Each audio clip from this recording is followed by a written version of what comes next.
We welcome you in to the Small Ball Podcast alongside Trevor Micklin and Christian Ennis. I'm Scott Ayers. Producer Andy is behind the scenes. Guys, another episode of all three of us being here and the sponsors are lining up. Yeah, talk about just the consistency of this podcast. This is ever amazing. since Trevor left. We've just been locked in. Wow. Since I've been back, we've been locked in. This is a team. Hey, listen, Christian, you're not going to be here in a week or something. We don't know that. You confessed that to me the other night. It was a confession. I just want to say something. Listen, man, I want to squash the beef. All right, we'll be even as far as where we're at. I just want to say we are a team here. If you miss another one, though, you're officially the loser. Whoa. What? But I'm here to squash the beef. You know what? I will be here next week if we decide to do a late pod. So how committed are you guys? Whoa. So Well, now it depends. It's on you guys. And it also depends on the studio because we have had a bit of an issue, What do you mean? a.k.a. our home. The AC here in Arizona, it's broken. Yeah, you see those sweat glands. That's because it is probably like 90 degrees in the house right now. This is what we are willing to do to podcast. Yeah, it's been a rough couple days. Sleeping just sprawled out on your bed. Just you get Just up, sweating. You look at your sheets, and it's just like It looks like a crime scene. yeah. Looks like a crime scene. It's been tough, but we're pulling through. Listen, this is what NBA players do at this time of year. They train, they get ready. This is just us preparing. This is what we're doing, getting ready for the next Mind season. you, just so listeners know, we're in Phoenix. It's like 1:15 daily. So, and at night, 10 o'clock at night, you'd think it'd go down. No, it's still It's like 105. 105. Yeah, we're sweating. And the worst part is, so we brought in reinforcements. Yeah, Lyle. Got some. Yeah, Lyle. We brought in Lyle to fix our AC. AC guy. All we're sure Lyle did was go up on a roof, pull out a wrench, bang on the unit a couple times. Left. Didn't say bye. Didn't say bye to us. Didn't say what he fixed. Worked for a day and a half. Yeah, good job, Lyle. Stopped working. Then we brought in like portable AC units. They knocked out our power. Yeah. So yesterday we didn't have power or AC. Those AC units Trojan horsed us so hard. They did. We were toast. We were toast. They destroyed Look, us. It's a dry heat, but we're hopefully getting Richard out today. Yeah. To fix AC. Power's back on though. You can see there's lights, which means it's lights, camera, action. We're ready to kind of dive into the show. Which first thing we want to talk about, the off season obviously still very dead. Not a lot of news, but an interesting topic. Who would you rather build your team around or kind of rally behind? Two great young players that I just want to ask you guys. Would you rather build a team right now around Cade Cunningham or Rookie of the Year, Paolo Banchero? I think that I'm going to go with Paolo. And I'm going to go with Paolo because it's so hard to find that guy. Sure. You know, a guy that you can give the ball to and, go get a bucket. I think Paolo has a lot of shot creation in his bag, and then he's also a very, very underrated passer. So I think this next year we're going to see a little jump from his passing abilities. Now that he's familiar with his Magic teammates and the team's just going to get better. That's kind of the reason why I want Paolo. Like you need a shot in crunch time. Like he's the guy. Love it. Give Jeff? me Cade Cunningham. He's 6'6". He's a point guard. He can facilitate. He's uber athletic. And the only concern from my perspective is he dealt with injury last season. Played 12 games. But in those 12 games, he looked pretty good. Averaged just under 20 points per game. Facilitated well. I think he was around 6 assists per game. And he passes the eye test. When you watch this guy play, he has stardom written all over. Yeah, I would take Cade Cunningham. Cade Cunningham. And both players I think have awesome upside. Right now, which teams do you think are building around their potential superstar better, Detroit or Orlando? That's a great question. Man, I'm going to go, oh man, I like what both of them are doing, but I love the pieces that Orlando has around Paolo. I love the pieces, especially Franz Wagner. I mean, that dude, he's a forward point guard. The way that they utilize him, he brings the ball up. He's 6'10", and he shoots so well. And they have point guard galore. I love Markelle Fultz too. What an amazing comeback story he has. They've surrounded Paolo with players like that who are all on the similar timeline. Not that the Detroit Pistons haven't, because they have a lot of guys like that as well. But I just like what Orlando's doing. If I had to pick one to be, I think this team's going to be more successful, I pick Orlando. I also just I'm kind of confused on what Detroit is doing exactly, because you have Cade, you have Jaden Ivey, and then you just draft one of the Thompson twins. Yeah, and they're all ball dominant kind of guards. Yeah, and I can see it's Amon on the Pistons. No, Asar Asar's on the Pistons. I could see him and Cade having very similar games. I think their player type is... They're great facilitators. They do a little bit of everything. Yeah. And so when you mix in that with Jaden Ivey, who needs the ball and can be a little rambunctious, a little reckless, and then you look at their big man depth. They have James Wiseman, Marvin Bagley, Isaiah Stewart, Jalen Duren. Like, all four of those players are kind of, in a way, the same player. So it's like they're just grabbing players that are of similar skill sets, and they're not, drafting players like Orlando drafted some shooters this year. They're looking into Jet Howard. They drafted Caleb Houston last year. So it's like it's almost like they're throwing a little bit more at the wall and seeing what will stick. I think that's when you have all those big men, and then obviously kind of a backcourt where you have a lot of guys you think have a ton of potential. It almost feels like they're trying to see which of these guys is going to step up and be kind of the star. Obviously, we think it'll be Cade, but that's kind of what it looks like in Detroit right now. I will commend them for drafting best player available. Yeah, yes, definitely. I agree. We kind of hound at teams when they pick for fit. They're not doing that. Yeah. So I wouldn't necessarily say they're throwing stuff at the wall hoping it sticks. I think that they're drafting players that they think are the best talents available for them, and not necessarily this isn't the finished product what they're rolling out this season. I think that they'll see what they have and move players when they need to. Right. So in a way, collecting assets. Exactly. Yeah, and time will tell, because they did part one of collecting assets. It's how do you distribute those assets? How do you take care of your assets? That will really tell, and that falls on Detroit's front office, right? That's more on the front office side of things than the actual players. Do you like that? You sound like a financial advisor. Yeah. Take care of your assets. Take care of your assets. I do sales for an e-bike company. You have a Roth IRA? Northwestern Mutual. Proud of you. You like that? We're big boys here. I knew our listeners would appreciate that. Well, let's move on. I think that's just an interesting topic that we'll kind of dive into two players at a time. That was awesome. I Paolo like that. and Cade are both just they're great players. Yeah. So it's not like your pick. It's a 1A, 1B. I think Yeah. for many who make that. I personally would pick Paolo, but I love your Respect. pick, Cade. Yeah. Yeah. Well, honestly, I came into it, I was like, we didn't even talk about who's going to pick what. But I had the mindset of I want Cade. Even though the injury stuff, but then I was kind of nervous. If you said Cade, I would have had to pull something out of my butt with Paolo. No, I mean, which is easy. I'm a Duke guy, so I'm going to pick the Duke guy. They call him Dookie Christian. They do. Dookie Dennis. Big Dookie. Dookie Dennis. Big Dookie. The big Dookie on campus.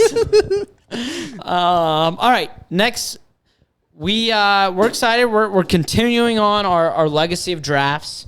But this one, we're really excited. This is a draft of players who have played with LeBron James. So we're going to go around. We're going to pick what position we want LeBron at. And then we're going to build a roster around LeBron. If you're listening to this, it's also for it's them at their peak. So it doesn't matter if they played at the end of their career. We're getting the best version of that player. I love it. Yeah, it's pretty hot, spicy. Some may say. It's good stuff. I'll just put LeBron at small forward. I'm going to have LeBron James at point guard. Oh, I'll put LeBron James at small forward. Nice. All right, so snake draft. Trevor led the first, so Trevor will go last. I'll go first. Christian second. Yeah. Okay, and with the first pick, I talked to producer Andy about this, and I didn't want to overthink it because this player in his prime was one of the most dominant players of all time. I'm going to take Shaquille O'Neal. Winner. Yeah. Thank you, Andy. That is a amazing pick. Yeah, I felt really good. Yeah. You know, I picking through his players. There's a lot of players that I want, but I feel like he lacked playing with a lot of good centers. So with that, I'm just gonna pick Anthony Davis. Wow. All right. Back-to-back centers off the board. All right, this is beautiful because you let a guy slip. I'm picking Dwight Howard, prime Dwight to be my center. What?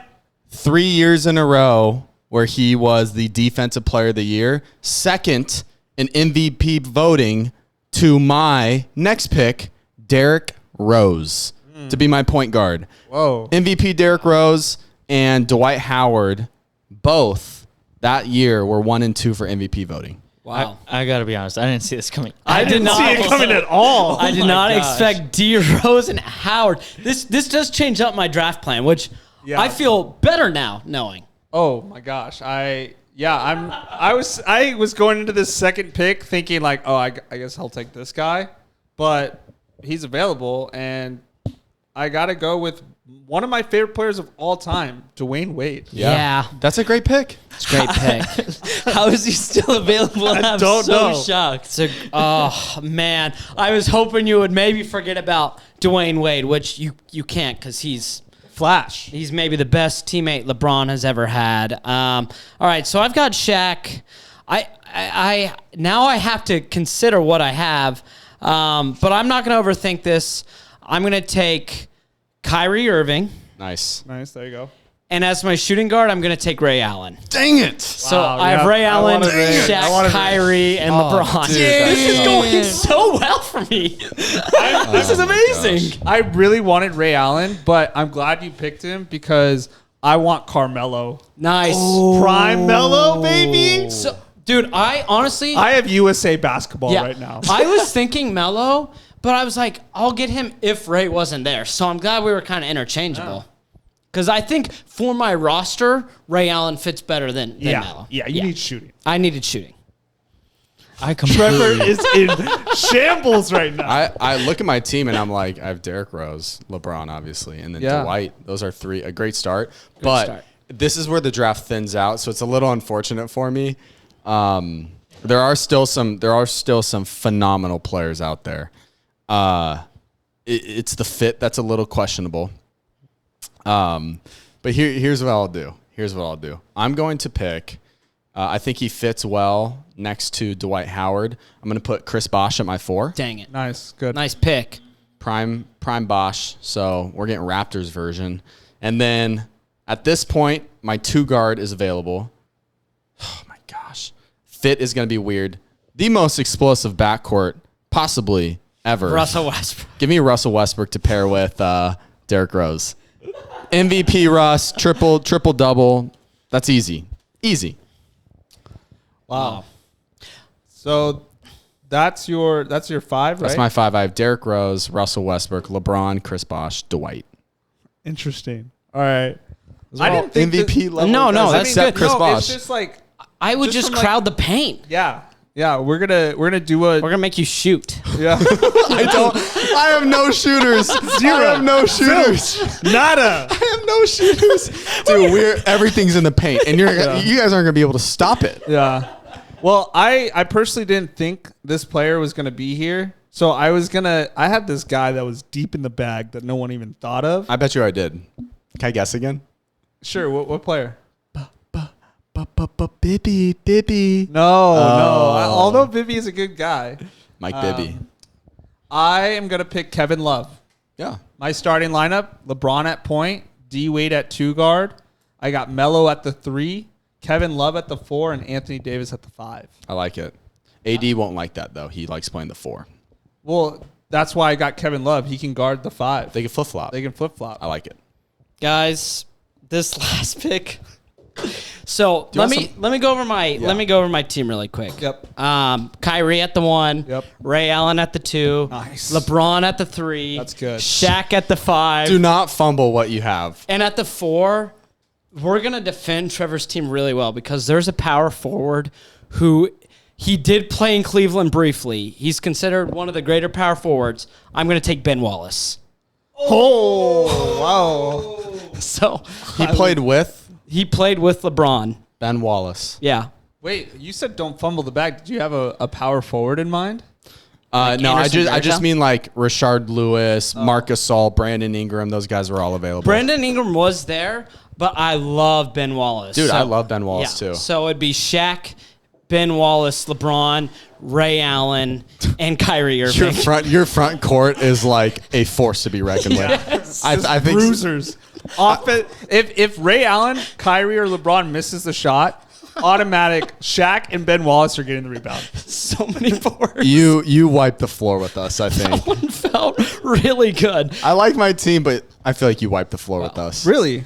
I feel great. I feel really confident with my team. What's yours? I have LeBron at point, Dwayne Wade at 2 guard, Yeah, Carmelo at the 3, Kevin Love at the 4, and AD at the 5. I like it. Do you feel good. confident with AD guarding Shaq? Be honest. Like, be so for real. Or Dwight. Be so for Not real even right now. concerned about Dwight. Anthony Davis is one of the best defensive players in the league. Who's your four? But Kevin Love. you think he can defend? I'm not gonna say like great. Like he's not gonna stop Shaq. I don't think it's I don't possible. think anyone could really defend Shaq in his prime. Yeah. I mean, like, he was a force to be reckoned with, but so is AD. I don't know. That's where it's like we might mix up some defensive strategies. Kevin Love's guarding him sometime, little extra meat So on when him. we get it to Ben, But Uncle Ben. one player, do you guys have any, like, I want a moment after we finish here just to give you guys my vision. Continue. do you guys have any, like, honorable mentions? Yeah, I think Mike Bibby, Jerry Stackhouse, Rashard Lewis, Rajon Rondo, Marcus Gasol, Brandon Ingram, Isaiah Thomas, 5'9". I was gonna say Isaiah Thomas. Dude, He would- Isaiah, tell us why. He had 29 points per game, MVP season in 2017. One of the greatest MVPs that were snubbed of all time. Oh, I like that a No, lot. I made that last one. No, but I like that. Yeah, dude. Anderson Varejao, Mo Williams, Ilgauskas, Boobie Gibson. Mario Chalmers. J.R. Smith. I was completely going into this draft. I was planning on drafting Jerry Stackhouse. Yeah. One season with the Detroit, he had 29 points per game. Like, he was just a 29 mess. point per game, Jerry Stackhouse. Dude, he was solid. And then he got traded to Washington, played Yeah. with MJ Oh, that's for Rip Hamilton. Whoa. Yeah. I truthfully, I didn't know where I was going to go, so I was like, am I going to have to get J.R. Smith at my shooting guard? But then before I was like, oh, wait, he played with Melo, so I would just force Melo to play shoot. I am just so surprised that you went with Dwight Howard. I wasn't expecting that. I thought you'd been Kyrie. Easy. Well, We I just- thought you were a Kyrie I just guy. feel like Dwight Howard doesn't necessarily, like, even the fact that you guys are all shocked that I pick him. Dwight Howard, let's look back at how freaking good the guy was. Oh, he was great. He was the best center in the NBA, the best defender in the NBA. 3 years Superman. in a Superman. 3 years in a row, Dwight Howard was the defensive player in the league. 3 years in a row. How many? 3. Whoa. He made the 2009 NBA Finals. He in 2010 he made the conference finals. And these Orlando teams, look at their roster. Like, Don't disregard Hito Turkoglu. no, I Jameer. love him. But yeah, Jameer Nelson. so like he had a lot of like solid role players. JJ Redick. Kind of like Jokic. Rashard Lewis was on that team. Yeah. But yeah, and then second in MVP voting behind Derrick Rose. I just feel like that player, I'm not passing on that. Like that's Yeah, very that's fair. dominant. No, I like that. So yeah, I have him and then Derrick Rose, MVP Derrick Rose. I don't really need to say much more about that. MVP Russ, triple double. Try not to view him as like the guy you think of now when you hear that name. I was fully expecting that I would probably get Russ. Got it. Yeah, I was just, I don't know. Those guys are hard to pass on, especially when you know you're getting their prime. It's so hard. I think your teams, we talked about, your one team struggle is just someone's going to have to make a three. Yeah. It's just Brick City. We are building a brick house. But the dunk highlight tapes, generational. Yeah, it's gonna be amazing. Like, you know the layup drills where you're throwing it off the backboard? It would just be that, just on loops where they're yamming off the backboard. Yeah, I think the best team is gonna Scott. Scott wipes the floor. Thank you, Trev. Thank you. So speaking of this, we got to talk about our 2K simulator. Oh yeah. Since we're doing our draft, we did a simulation of our draft from last week into 2K, and just to see who was the best team. So Trevor, please. Yeah, so we simulated it based on our picks last week, and Christian. So I'll say it this way: Scott had the best regular season, won 70 games. Yeah. Christian was second with 68 wins, and then I was like 63 and third. And then in the playoffs, Christian went on to win the championship. So 2K likes Christian's team from last week. Yeah, I just know how to pick from a 2K standpoint. Yeah, I like it. We'll run this one through the simulator, see what we got next week for you guys. I like that a lot. Yeah. Wait, you said you had something you wanted to say now that the segment's over? No, it was my vision, like Dwight, basically the Dwight segment. Oh, I like that. That was nice. You'll see that on Instagram here. Yeah, that's gonna be in a a week. reel. Yeah. And he's already cutting it up. Okay, perfect. And Trev, I know you mentioned there's maybe a player under the radar, or you think that's been kind of under the radar that deserves a little love. Yeah, I just wanted to give us an opportunity before we ended the show to shine a light on players that maybe we think need more attention. And I have an NBA player that needs more attention. His name is De'Aaron Fox. De'Aaron Fox, since he came into the league in 2017, has improved every single season. And last year, he had his career year where he averaged 25 points per game, shot 32% from three. But this dude was a coming out party for De'Aaron Fox. And he led the Kings to their best record in 16 seasons.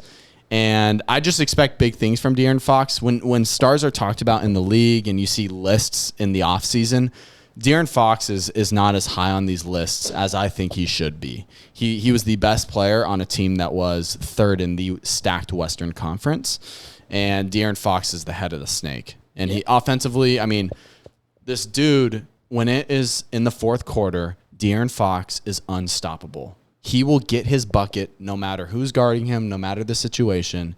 He will find a way to score. I just think he deserves attention. Let's give it to him. And I think it goes a long way of having a running mate that can elevate your game, because I think before that he didn't have that. He really just had a bunch of guards around him. Obviously Hallie who's an amazing point guard, but that just isn't going to elevate Fox as a player. So I think Sabonis deserves a lot of love and credit for Fox and really being able to unlock another level of I think you said it. Sabonis unlocked Fox. Yeah. Yeah, I mean, the clutch player of the year, third team All-NBA, first time All-Star, kind of the sky's the limit. And a lot of people even go on record and saying that if De'Aaron Fox didn't break his finger in the first round of the playoffs, it could have been the Kings in the second round playing the Lakers. Who knows? That's a what if, but he'll have next season to show us what he can do. Yeah. And then one player I want to talk about. Yeah. This guy got paid. And a lot of people saw his contract and they're like, "You're paying him that much?" LaMelo Ball. He got paid. It's like 5 years, $210 million. Yeah. Just an absolute bag. And people see him on the Hornets and they're like, "Man, this guy doesn't equate to winning basketball." And I think that's not necessarily fair to LaMelo. It's more of that should be questioning the organization and the leadership there. We know Jordan just sold the team, so who knows? Maybe they'll wipe the front office clean, get a new coach in there, kind of start over and really start building something. Now that he has Brandon Miller, maybe that's a running mate for him that, like we just talked about with Sabonis, that could unlock LaMelo a little bit. You know, if he becomes this dynamic scorer, then that gives LaMelo a little bit more freedom to maybe catch off the pass or. Come on in. Hello? Come on in. Keep going. Yeah, so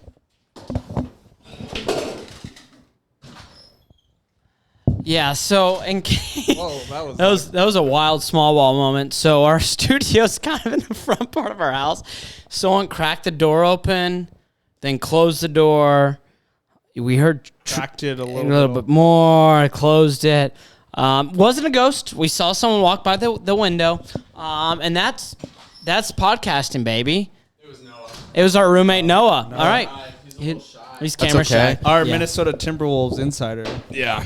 Yeah. We'll leave that in the pod. We're organic. No, we're an organic podcast. So LaMelo. But LaMelo, I mean, he was injured a lot this year, but he was having one of his best years. I mean, he was averaging 23 points per game, 6 rebounds, 8 assists. I mean, that's a guy who could do it all. Like, we see Lonzo before his injury, and, like, Lonzo is really good as well. Yeah. And his brother LaMelo is a better shooter. He's a bigger player. I just think that if the Hornets can build around him correctly, LaMelo is going to be a great player to have in your franchise. Yeah. It really does start with building around that player.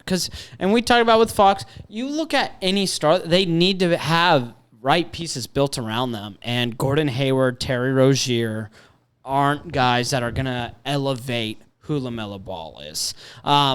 Maybe Brandon Miller will, like you said, Christian. But Charlotte, we've talked about it before on the show. We're hoping that this is kind of the turning of a page. Now that Jordan is gone, let's start building around a guy who we believe can be a superstar in this league.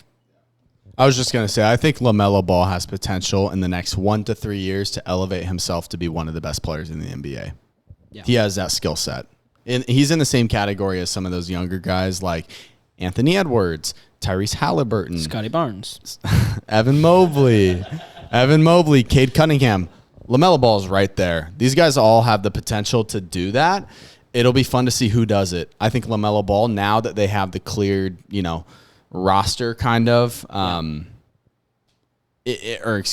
office, now that MJ's out and they're kind of, figuring it out. Now that they've blown it up, I think that they can really figure out something around him. They need to. I don't have anyone. That's all right. Just the Nuggets are probably going to get a little bit more love now that they finally won a championship. Love that. Maybe there won't be campaigns against Jokic. One guy that needs more recognition is Jokic. He doesn't get enough. He only has 2 MVPs. He's got 3. Delano Banton. Oh, Husker legend Delano Banton and Husker legend Bryce McGowan are my 2 picks because they're Huskers. Sick. But that's a show, guys. That's a wrap, as they say in showbiz. So that was great. We talked to LeBron's teammates. We talked about what you talked about. So for our great producer Andy, Trevor Micklin, Christian Dennis, I'm Scudder. So we say so long for now. We will see you next week. Cleveland, this is for you.